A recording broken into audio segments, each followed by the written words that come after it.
За, Алтан шагаа гишүүнд бас талархлаа илэрхийлье. Өнөөдөр төссөвдөр бас тулгамдж байгаа асуудлыг шийдэхээр зориглож бас нэлээд асуудал татгаар зөвлөдүүдийг оруулж ирж байгаа нь талархалтай байна гишүүний хувьд. Хэд хэдэн асуулт байна. Нэгдүгürt газрын засгийн үйлдвэр барьж байгаа энэ зээлийн гэрээ за өнөөгийн төсвийн тусгай шаардлагын дагуу явах юм бол 10 жил шаардлагана гэж танилцуулгад орсон байна. За 10 жил шаардахад бид нар энэ зээлийн ашиглаагүй зээлийн хүүгийн зардалд ашиглаагүй зээлийнхаа үлдэгдэл тутамд нь бид нар хүү төлж байгаа шүү дээ. Нийт ямар хэмжээний зардал гарахаар тооцоо гарч байгаа вэ? 1. Хоёрдугаарт гадаад зээлийн ашиглагдаагүй үлдэгдэл 12.6 их найт төгрөг гэж тооцоо гаргасан байна. За энэ сэлб дэд төв түшгэлсэн гэр хорооллыг орон сууцжуулах төслийн зээлийн дугаар орсон уу? За 3-дугаарт энэ сэлб дэд төв гэдэг энэ орон сууцжуулах төслийг төр хувийн хвшлийн түншлэлийн хуулийн дагуу хувийн хвшилтэй хамтрах байдлаар зохион байгуулж болоогүй юу? За нийслэлээс хариулахдаа тэр дэд үтсийн асуудлууд орж ирж байгаа гэдэг. Тэгвэл энэний салгаад зөвхөн тэр дэд үтц нийгмийн дэд үтсийг хийхэд ямар хэмжээний зардал гарах гэж байгаа. Тэр нийт зээлийн хэдэн хувь болж байгаа. За 4-дугаарт энэ ирээдүйн сан ер нь хэдэн төгрөгийн үлдэгдэлтэй байна. Хэдэн хувийн хүүтэй хаана хадгалж байна? За нөгөө талдаа манай авж байгаа нийт гадаад зээл дунджаар хэдэн хувийн хүүтэй байна. За энэ тодорхой асуултууд дээр хариулт авчмаар байна. За яг сангийн ам энэ асуудлыг өөрчлөхийн тулд за энэ төсвийн тусгай шаардлагад нийцүүлээд хөрөнгө оруулалтын асуудлуудаа зээлийн дүнг багтаагаад оруулахад бүртгэлээр бид нар өөрчлөлт хийхээр ажлыг эхлүүлж байна л гэж байна л та. За тэгээд 6-7 жил шаардах юм ярьж байна. Тэгээ магадгүй энэ зүгээр бүртгэлээр хийх нь нэг л арга. Тэгтээ их урт хугацаа шаардах ийм л арга баг. Зүгээр энэ яг хуулийн төслийг харахаар нэг удаагийн шинжтэй тэгэл үндсэндээ нэг арга цаас арга ятсан л хэлбэр шүү дээ. Нэг тийм оновчтой зүйл бол биш. Ийм зүйл гаргаж жишг тогтоох нь цаашдаа хэрэгжүүлэх хэдэн төсөл дээр ийм хууль санаачлах вэ гэдэг рүү ч тулгана. Тийм болохоор хөгжлийн банкыг ашиглах энэ гарц гаргалгаан дээр сангийн ам хууль эрхцэн өөрчлөлтийг хийх чиглэлээр ямар санал боловсруулж байгаа зүйл байна уу? Ямар саналтай байгаа вэ? Сангийн ам эндрийн микрофон. За сангийн амны төсвийн бодлого төлөлтийн газрын дарга санжуулж за өрийн төвийн гишүүний асуултанд хариулъя. За ер нь бол бид бол байгаа их усүрээ хэрхэн зөв оновчтой зарцуулах вэ? Яаж чиглүүлэх вэ гэдэг асуудал бол том глобал зургаар бол энэ дээр харагдаж байна. За бидний хувьд бол өмнө нь бол яг хөгжлийн банкар бол бид нар асуудлыг шийдэж явж байсан. Гэхдээ хөгжлийн банкн дээр нэг зүйл байсан нь бол нийгмийн шинжтэй ашиг олохгүй тийм төслүүд яваад байснаас тэр маань өөрөө тийм бас нэг фейлдэх нэг шалтгаан болсон болов уу гэж харж байгаа.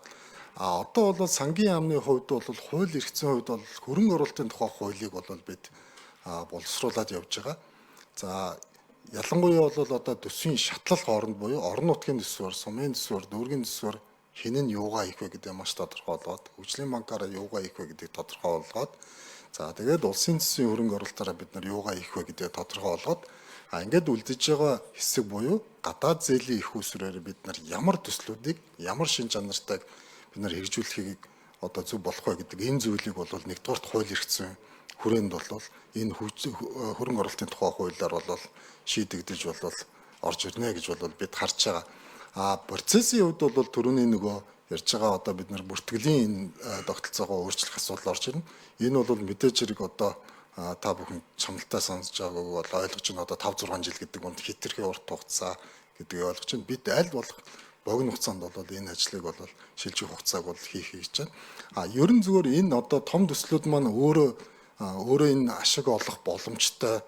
За тэгээ эдийн засгтаа тийм өсөлтийн тийм бүүст авчрах боломжтой төслүүд маань ер нь энэ хөгжсөн энэ бүхэл улс орнуудад тухайн цаг үед тулгарч байсан юм байна.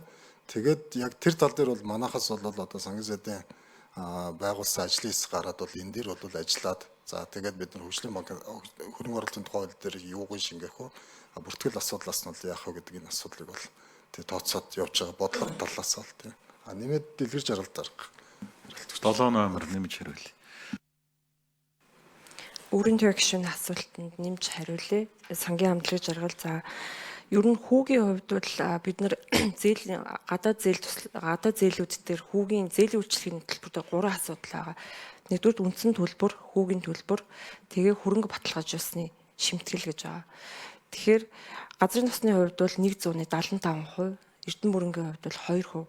Тэгэхээр одоо нийт манай яг хөгжлийн түнш байгууллагуудын хувьд бол ихэнх нь бол яг нэгээс олон талт болон хоёр талт гэж хоёр явж байгаа. Азийн хөгжлийн банк, дэлхийн банк бол олон талт буюу эдгээр дээр бол дунджаар 4-5% хүүтэй. Хоёр талт буюу одоо Exim банкуд, за Пош, Австри эднэр дээр бол нэгээс 2% байгаа.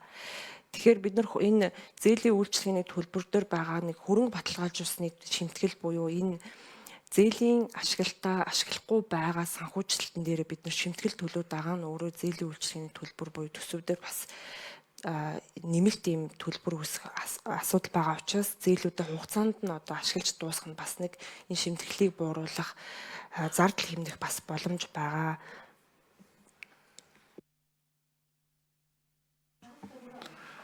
За хариулах.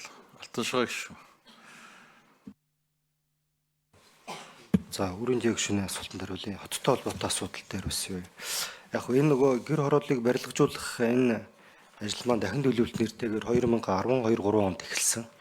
Улаанбаатар хотын 5-аас 6 байршил дээр эхлээд бүгд ерөнхийдөө ашиглалтанд ороогүй. Дам филдэд дууссан.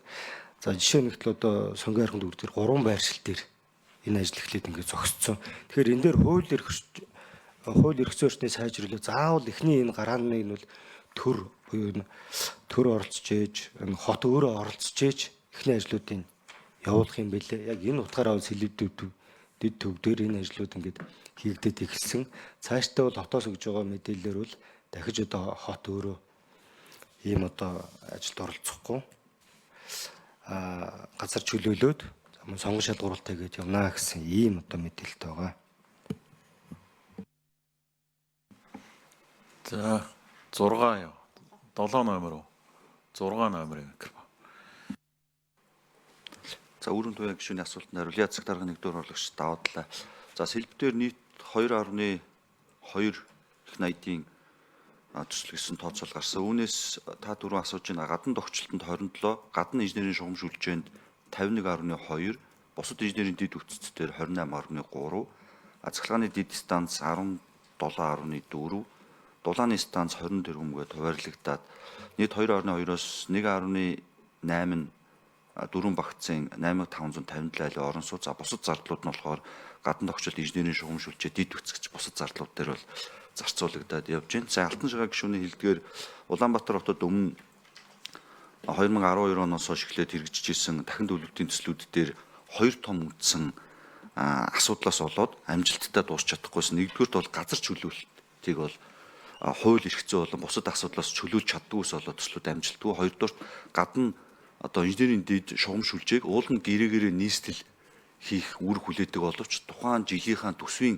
одоо хүрэлцээгүй байдлаас гадна одоо нийтийн шугамжүүлжээ дэд үтцүүдийг хийж чаддгүйс болоод ингээд дахин төлөвлөлтийн төслүүд бол амжилтгүй болоод байсан юм өнгөрсөн одоо 13 жилийн түүхтэй ийм учраас бид нар бас энэ газар чөлөөлтөн дээр нь нийслэл дэмжлэг үзүүлээ. Дээрээс нь гадна инженерийн шугамжүүлжийн дээр нас анхаарай гэдэг ийм байдалтай бол сэлбитээр бол ажиллаж байгаа. За 7 номер нэмээд 7 юу? 5. За 5 номер нэмж хариулъя. За гишүүний асуултанд нэмж хариулъя. Энэ гэр оролын дахин төлөвлөлтийн журам нь 2014 оноос хойш ингээд өнөөдөр хүртэл явж байгаа. Өнгөрсөн хугацаанд одоо нийслэлийн засаг даргаас сонгон шалгаруулалт яваад нэг аж ахуйн нэг шалгаруулаад батламж олгодог.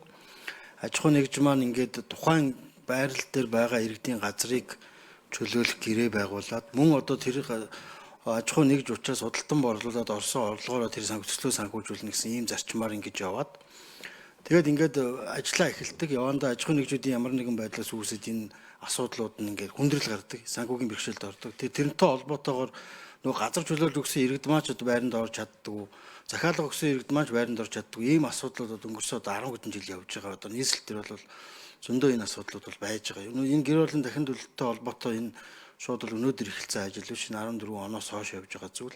Яг энэ гэр оролын дахин төлөлтөй холбоотой өнгөрсөн хугацаанд хэдэн газар чөлөөлж, хэдэн аж ахуйн нэгжид батламж олгосон, тэрний явц ямар байгаа, өнөөдөр ер нь энэ ямар асуудал тулгараад идэг талаар дэлгэрэнгүй мэдээллийг гишүүн танд хүргүүл. Ерөн зүгээр энэ дэр ганц тулгардаг зүйл нь байна нөхөр тухайн батламж авсан аж ахуй нэгж маань өөрөө ажиллааг үүсгэх боломжгүй болоод ирэхээр туслан гүйцэтгэж авдаг. Туслан гүйцэтгэгч нь ажил хийж явж байгаад яг ерөнхий батламж олгосон ажил гүйцэтгэж байгаа ингээд хоорондоо маргаа үүсдэг. Ингээд одоо иргэдийн эрх ашиг дунд нь охирж явдаг гэсэн ийм өнгөрсөн хугацаанд гарсан ийм зөрчлүүд бол байгаад байгаа. Энэтэй холбоотойгоор энэ гэр оролын дахин төлөлтөй холбоотой журмын хэрэгжилтийг ер нь өөрчлөё. Яг энэ үүсэж байгаа асуудлуудыг шинээр одоо өөр асуудал ороод тэр хот байгуулалтын хууль болон холбогдох хуульд өөрчлөлт оруулах гэдэг саналыг бол барилга хот байгуулалтын яамд нийслэлийн засаг даргын зүгээс бол хөргүүлсэн байж байгаа. Тэгэхээр энэ өнгөрсөн зүйлд гардаг ерөөсөө энэ том тулгардаг зүйл нь санхүүжилтийн асуудал байгаа. Тэгэхээр бид бүхэн бол энэ сэлб дид өвтөд төв дээр одоо энэ зорилгын хүрээлт авсан бондыг бол яг өөрийнх нь худалдан боролтоор иргэн төлөх юм график гарцсан явж байгаа. Бид бүхэн бол яг энэ бондыг бол өрийн удирдлагын тухай хууль заасын дагуу зөвхөн тэр төсөл арга хэмжээндээ л зарж байгаа. Түүнээс ямар нэгэн өөр асуудал бол оруулахгүй. Гэхдээ тэр түрүүний даваа талын хэлсний дагуу баригдаж байгаа орон сууцыг иргэдэд худалдан борлуулаад орж иж байгаа мөнгөний сэлбийнхаа өрийг төлнө гэсэн юм зүйл явж байгаа. Төс орон нутгийн төсөөс байдаг юм энэ ямар нэгэн байдлаар сэлбийн өрийг тэр дарна гэсэн ойлголт бол байхгүй. Яг графикийн дагуу худалдан борлуулаад эргүүлээд төлнө. 2027 оноос эхний төлөлтийг хийх ёстой байж байгаа. Яг энэ графикийн дагуу бол ажлууд явж байгаа. Түрүүний хэлсэн одоо хойд сэлбийн бүтээн байгуулалтын ажил бол эхэлсэн. Одоо барилга устрын ажилтнууд ороод явж байгаа. За хэн хариулах вэ? Ирээдүйн усан дээр Сангийн яам.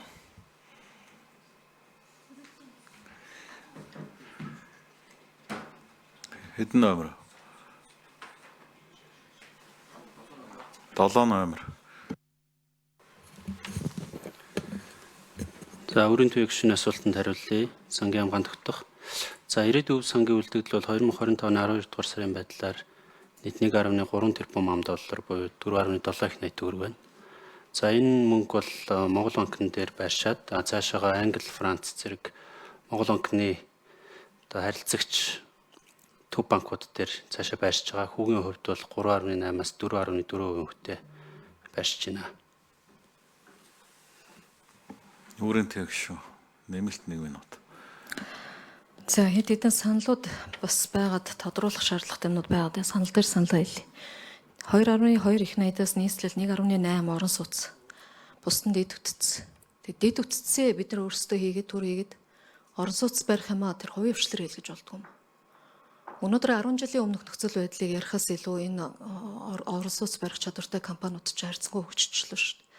Хувийн хвшлийн орон сууцны хороол барьж байгаа одоо компаниуд бол гаднаас хүн оруулж ирж компани оруулж ирж барьдаг бах. Өнөөдөр бол Улаанбаатар тэр чигтэл барилга байна. Яагаад төр оролцоод хамтрахаараа болохгүй ч удаа шалгаруулж чадахгүй юм. Энэ асуудал дээр одоо бас эргэж харахгүй бол бид нэр одоо гаднаас зээл аваад орон сууц хийхэд тухайн айлын нөхцөлийг бид нар зөвшөөрөх ёстой. Эргээд явах үгээр гадны компани орж ирэл хийн. Дотооддоо авах юм бол дотоодын компаниудад дэмжих боломж нь гарна. Эдийн засаг дотооддоо эргэлт нь үлдэнэ. Би 1 минут 1 минут нэмжигэй. За газар чөлөөлж байгаа асуудал бол хариуцлагын асуудал бахаа. Тэр одоо хариуцлагагүй байгаа нөхдүүдтэй, хариуцлагагүй чадваргүй компани гаргасан нөхдүүдтэйгээ бид нар асуудлаа ярьж чадж гин үгүй юу? Энэ асуудлыг одоо анхаарах хэрэгтэй байх гэж бодож байгаа. Тэгээ бид нар өнөөдөр бас яг энэ газрын засны үйлдвэр дээр жишээлбэл энэ хуулийг явуулахын тулд би газрын засны үйлдвэр болон эгийн гулын тэр эрчим хүчний асуудлууд тэр бол би дэмжиж байгаа. Би орон сууцны асуудлыг бол ойлгохгүй байна. Яг үнийг хэлэхэд саяны хэлсэн нөхцлөөр. Тэгэхээр энэ хоёр асуудал дээр тэр авсан хүүгийн ашиглагдаагүй хүүгийн зардлын өсөлтийг тэр 10 жилийн хугацаанд хэд гарах юм? Сангийн яам хариулсангүй. Энийг бас тооцоод гаргачих нь зүйтэй байх. Ямар хэмжээний зардал хэмнэж байгаа. Энэ хүүг оруулаад тооцох юм бол өнөөдөр дэлгэр жаргал дарга 1.2-оос 2% биш шүү. Маш өндөр гарна. Харьцангуй өндөр гарна. Гэтэл бид нар нөгөө талдаа хэдэн хувиар хадгалж байна. Яг цэвэр зургийг нь тооцох хэрэгтэй. Би ирээдүйн усангийн яагаад асуусан гэхээр энтэй харьцуулах гэж асуусан. За үгэлээ. Заяа бол гişүү асуулт асууна. За тэгэхээр